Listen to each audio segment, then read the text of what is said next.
ડેડિયાપાડાના ધારાસભ્ય ચૈતર વસાવા છેલ્લા ઘણા સમયથી જેલમાં છે અને ચૈતર વસાવાના કેસમાં સુનાવણી તો દૂર, બસ તારીખો પર તારીખો પડી રહી છે અને ચૈતર વસાવાને સતત જેલવાસ ભોગવવો પડી રહ્યો છે. ત્યારે ચૈતર વસાવાનો આ જેલવાસ ક્યારે પૂરો થશે, ચૈતર વસાવાની કેસમાં ક્યારે સુનાવણી થશે, સમગ્ર બાબતે હાલ આમ આદમી પાર્ટી દ્વારા ઉગ્ર વિરોધ કરવામાં આવી રહ્યો છે અને આમ આદમી પાર્ટી દ્વારા સતત એવું કહેવામાં આવી રહ્યું છે કે ચૈતર વસાવા ઘણી જલ્દી જ આપણા સૌની વચ્ચે હશે. ત્યારે ફરી એકવાર વધુ એક આપ નેતા દ્વારા નિવેદન આપવામાં આવ્યું છે. સમગ્ર બાબતે વિગતે ચર્ચા કરીશું. નમસ્કાર, હું છું ઉજ્જવલ અને આપ જોઈ રહ્યા છો નિર્ભય ન્યૂઝ. આમ આદમી પાર્ટીના અને ડેડિયાપાડાના ધારાસભ્ય ચૈતર વસાવા છેલ્લા ઘણા સમયથી જેલમાં છે.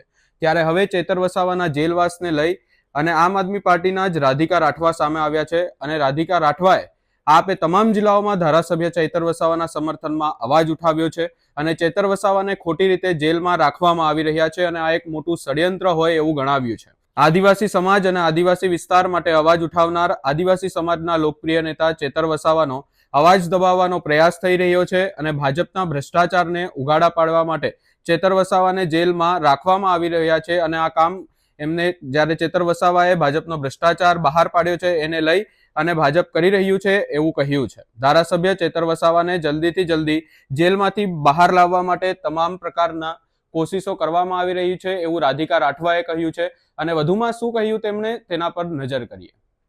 નમસ્કાર. હવે આ જે ભાજપ સરકાર છે એમનું માનસિક સંતુલન ખોવાઈ ગયું છે, કેમ કે એમના જે મોટા મોટા કૌભાંડો છે ને અને ચેતરભાઈએ જે કાઢેલા, તો હવે ચેતરભાઈની જેલમાં મૂકી રાખવા માટે એ લોકો કેવા કેવા ષડયંત્ર રચે છે. આ સરકાર જે ગાંધીનગરમાં બેઠી છે એ ભૂલી ગઈ છે કે એમને જનતાએ કેમ ચૂંટીને મોકલ્યું છે. એના જનતાના કામો કરે છે, ફક્ત એમને કૌભાંડો કરતા આવડે છે. મનરેગાના કૌભાંડો હોય, શિષ્યવૃત્તિના કૌભાંડો હોય, બસ કરોડોમાં કૌભાંડો કરીને કેવી રીતે પોતાના ખાતા ભરે અને વિદેશોમાં મિલકતો વસાવે, આ બીજેપીની સરકાર અને એમના કાર્યકર્તાઓ મંત્રીઓને એટલું જ આવડે છે. ચેતરભાઈની જામીન ના થાય એવી રીતે કંઈ ના કંઈ ષડયંત્ર વિચારતા રહે છે. મને નથી લાગતું અમને ઊંઘ આવે છે. એ બસ ચેતરભાઈને કેવી રીતે હેરાન કરીએ, એ અમારા કૌભાંડો કેવી રીતે કાઢ્યા, એમની હિંમત કેવી રીતે થઈ, આજ વિચારીને આજે ભાજપ સરકાર છે ફક્ત તારીખો પર તારીખ અને તારીખો પર તારીખ જ લેવા માટે કંઈ ના કંઈ ષડયંત્ર રચતી રહે છે. અને અમારા ચેતરભાઈ જે અમારા આદિવાસી સમાજના આગેવાન છે, એ અમારા આદિવાસીના હકની લડાઈ કરે છે. એક સામાન્ય માણસ, જે બિચારો ખેડૂત માણસ હોય કે એક મજૂર માણસના પૈસા આજે ભાજપ કે કોંગ્રેસના લોકો ખાઈ જતા હતા, એને ઉજાગર કર્યું તો એમને એટલું પેટમાં દુખી ગયું કે ચેતરભાઈના પાછળ પડી ગયા છે આ લોકો.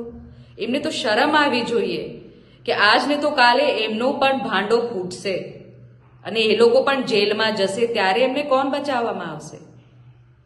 આટલા ચેતરભાઈ તો ચેતરભાઈને તો ખોટી રીતે ગુનો ના કર્યું હોય અને એવી રીતે એમને જેલમાં પૂરવામાં આવ્યું છે. ખોટા કેસીસ કરેલા છે અને જે મર્ડરર્સ છે, રેપિસ્ટ છે, બુટલેગર્સ છે, જે કૌભાંડો કરેલા છે, એ લોકોને એક બે દિવસમાં જામીન મળી જાય છે. આ કેવું ન્યાયતંત્ર છે? તો આ ન્યાયતંત્રના ખિલાફ આ સમાજ ઉઠે. આ ભાજપ સરકાર જેવી રીતે ખોટા ષડયંત્ર રચીને એક ભોલી પ્રજાના પૈસા ખાઈ જાય છે અને એમને ઊંધું સીધું ભણાવે છે, તો અમારા ચેતરભાઈને તમામ સમાજ, આદિવાસી સમાજ ટેકો આપો અને આ લડત અમે ચોક્કસ જારી રાખીશું અને ચેતરભાઈને ન્યાય મળે અમે ચોક્કસથી આ લડત જારી રાખીશું. ધન્યવાદ. ચૈતર વસાવાના કેસમાં ઘણીવાર જે છે એ સુનાવણી જ નથી થઈ રહી અને સુનાવણીની તારીખો આવે છે એટલે કંઈક ને કંઈક થાય છે અને ફરીથી ચૈતર વસાવાનો જે છે એ જેલવાસ લંબાઈ જાય છે. ત્યારે ફરી એકવાર એવું થયું છે કે ચૈતર વસાવા કેસમાં સુનાવણી જ નથી થઈ અને ફરીથી ચૈતર વસાવાનો જેલવાસ લંબાયો છે. ત્યારે હવે આમ આદમી પાર્ટીના અનેક નેતાઓ એવો દાવો કરી રહ્યા છે કે આ જાણી જોઈને કરવામાં આવી રહ્યું છે અને ભાજપનો ભ્રષ્ટાચાર ચૈતર વસાવાએ વારંવાર બહાર પાડ્યો છે, એટલે હવે ચૈતર વસાવાને સતત જેલમાં રાખવામાં આવી રહ્યા છે અને તેમને જેલમાંથી બહાર આવવા જ નથી દેવામાં આવી રહ્યા, એવા આક્ષેપો આમ આદમી પાર્ટીના અનેક નેતાઓ દ્વારા કહેવામાં આવી રહ્યા છે। ત્યારે આમ આદમી પાર્ટીના નેતાઓ દ્વારા એવું પણ કહેવામાં આવી રહ્યું છે કે ચૈતર વસાવાનો જેલવાસ એકવાર સુનાવણી થશે એટલે એનો અંત આવી જશે અને ચૈતર વસાવા સુનાવણી થતાની સાથે જ બહાર આવી જશે। સમગ્ર બાબતે આપનો શું અભિપ્રાય છે, અમને કમેન્ટ કરી જરૂર જણાવશો। અમારી ચેનલ નિર્ભય ન્યૂઝને લાઇક, શેર, સબસ્ક્રાઇબ કરવાનું ભૂલશો નહીં।